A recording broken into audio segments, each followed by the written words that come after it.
অবশেষে বুবলির নিজ হাতে রান্না করা খাবার খেয়ে প্রশংসা করলেন টলিউড সুপারস্টার শাকিব খান।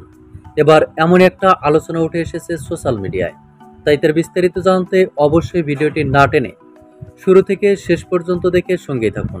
প্রিয় দর্শক, সম্প্রতি বেশ কয়েকদিন আগে Tollywood superstar Shakib Khan Harland কর্তৃক এক আয়োজিত র্যাম শো অনুষ্ঠানে অংশ নিয়েছিলেন।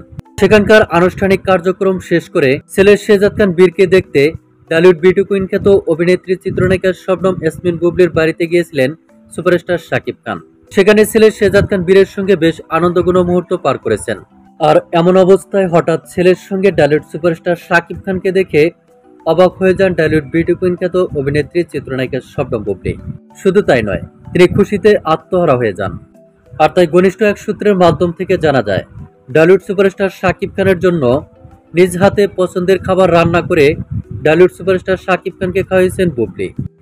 মন্তব্য রয়েছে, দীর্ঘদিন পর বুবলির নিজ হাতে রান্না করা খাবার খেয়ে প্রশংসা করেছেন চিত্রনায়ক শাকিব খান। এ প্রসঙ্গে শাকিব খানের ভাষ্য, অনেকদিন পর বুবলির নিজ হাতে রান্না করা আমার পছন্দের মজার খাবার খেলাম। সত্যিই বুবলির হাতে জাদু আছে।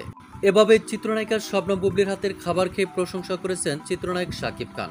তো প্রিয় দর্শক, এ বিষয়ে আপনার কি মন্তব্য তা আপনার ধারণা মোতাবেক কমেন্ট করে জানিয়ে দিন নিচের কমেন্ট বক্সে।